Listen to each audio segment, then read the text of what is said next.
Syederalun, kantor Basarnas Banda Aceh menggelar latihan SAR 2022 selama 2 hari.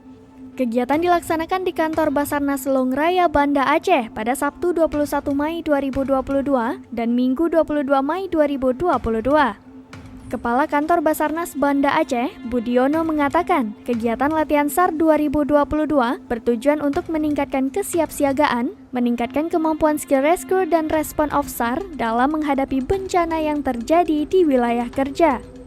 Adapun materi latihan SAR 2022 meliputi Collapse Structure Search and Rescue atau evakuasi korban di reruntuhan bangunan akibat gempa bumi, CSR atau Confined Space Rescue, evakuasi di ruang terbatas atau ruang sempit, Vertical Rescue atau evakuasi di ketinggian, Medical First Responder atau medis dasar, dan manajemen posko. Dari Banda Aceh, Henry, Serambi On TV.